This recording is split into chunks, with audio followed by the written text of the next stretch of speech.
ค่ะมื้อนี้อีสานทำเองอร่อยเองมาตำสั่วทะเลเนาะค่ะสู้กินสีตำเอง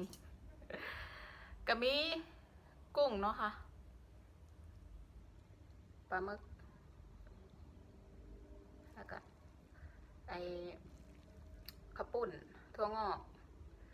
กินกับตูดนะคะตูดย่างมากินน้ำกันเผ็ดตายบ่เอาเรื่อง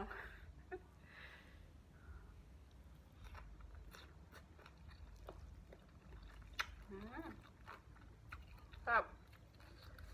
ทำเองอร่อยเองตำเองแซ่บเอง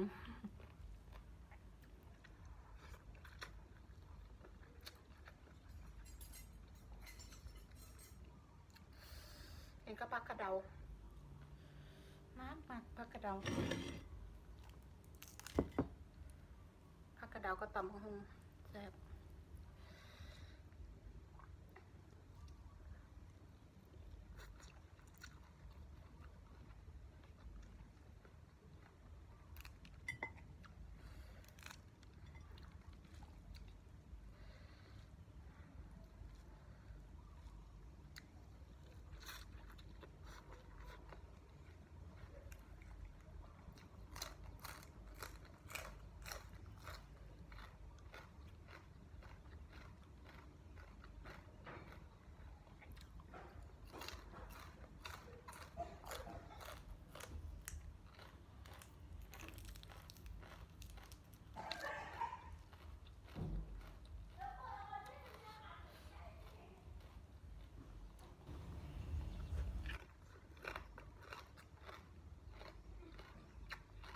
ปลาหมึก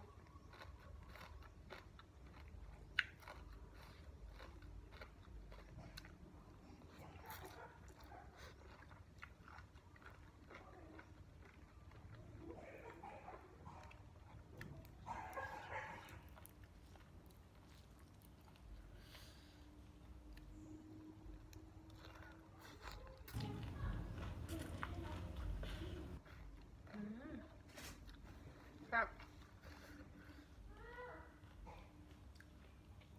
ตูด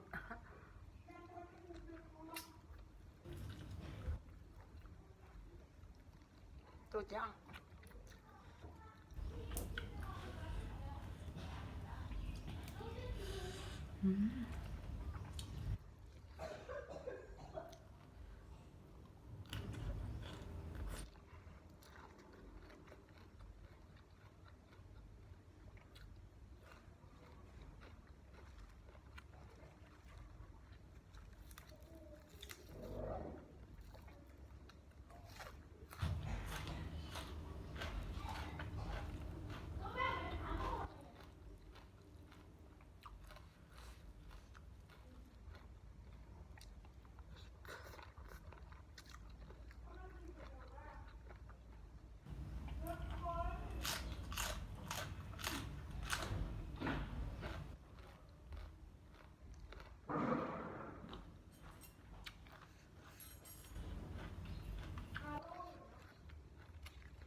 เสียงห้องข้างๆดัง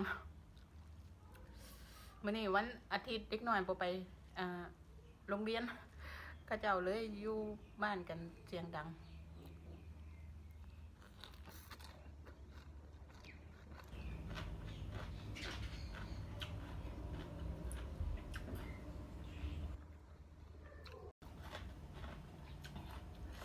ปลาหมึก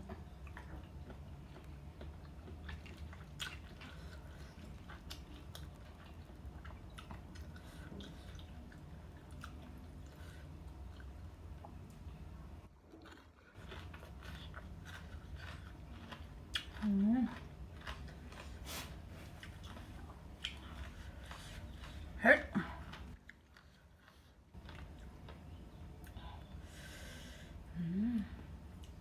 เพชรตายบ่เอาเรื่อง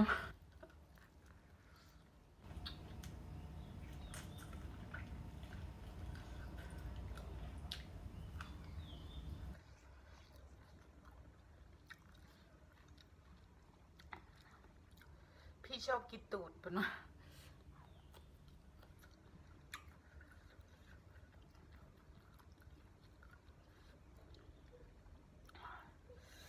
ไปแล้ว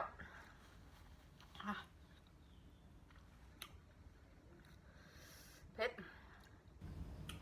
ไปแล้วอิ่มแล้วฝากติดตามนะเด้อค่ะบ่สมัยก็เลยหากระฟืด ไปแล้วค่ะขอบคุณค่ะ